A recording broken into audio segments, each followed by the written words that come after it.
আসসালামু আলাইকুম, আমি তানিয়া রহমান। আপনাদেরকে স্বাগতম আমার কিচেনে। আজকে আমি তৈরি করব আটা দিয়ে তেলে ভাজা পুলি পিঠা। তো প্রথমে আমি ডো তৈরি করে নেব। এর জন্য চুলায় একটি পাত্র বসিয়ে দিলাম। এবার দিয়ে দেব পৌনে 1 কাপ পানি, দিয়ে দেব 2 চা চামচের মতো তেল, দিয়ে দেব স্বাদ মতো লবণ। এবার পানিটা বলক আসা পর্যন্ত অপেক্ষা করব।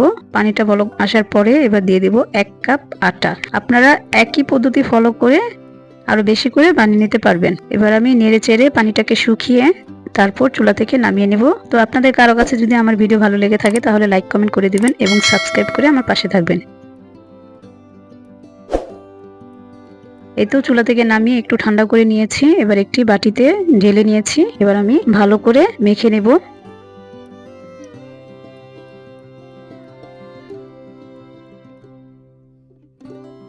এই তো মেখে নেওয়া হয়ে গিয়েছে। এবার আমি দুভাগ করে নিলাম। এবার আমি একটি রুটি বানানোর পিঁড়িতে নিয়ে নিলাম। এবার একটি রুটি বানিয়ে নেব মোটা করে, একদম পাতলা হবে না আবার একদম মোটা হবে না।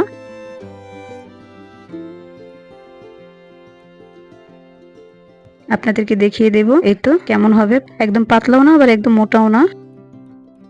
এবার আমি একটি কুকি কাটার দিয়ে কেটে নেব। তো আজকে আমি ছোট সাইজ করে পিঠাগুলো বানাবো, তার জন্য ছোট সাইজের একটি কুকি কাটার নিয়ে নিলাম। আপনারা বড় করে বানাতে চাইলে বড় করে কেটে নেবেন। এই তো কেটে নিয়েছি। এবার আমি পিঠাগুলোকে বানিয়ে নেব। তো পিঠার জন্য যে পুরটা দরকার ভিতরে, সেই পুরটা আমার বানানো ছিল আগে থেকেই, তো এই জন্য আমি আর আপনাদেরকে এটা দেখালাম না। এই পুরটা ভিতরে যে পুরটা দেয়, এই পুর বানানোর ভিডিও অলরেডি আমার চ্যানেলে আছে, আপনারা দেখে নিতে পারবেন যে পুলি পিঠার রেসিপিতে। আপনারা কেউ চাইলে দেখে আসতে পারবেন। এই তো দেখতে পাচ্ছেন আমি কিভাবে কাজটা করলাম। ভিতরে পুরটা দিয়ে তারপর আমি পিঠাগুলো ভাজ করে নিলাম।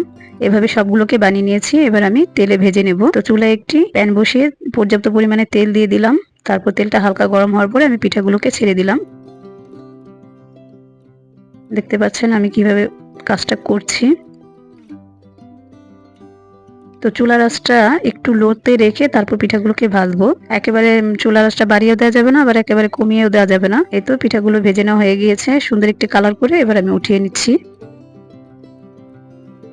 দেখতে পাচ্ছেন কত সুন্দর হয়েছে পিঠাগুলো। এই পিঠাগুলো আপনারা চাইলে 2 থেকে 3 দিন পর্যন্ত রেখে খেতে পারবেন একটি এয়ারটাইট বক্সে রেখে।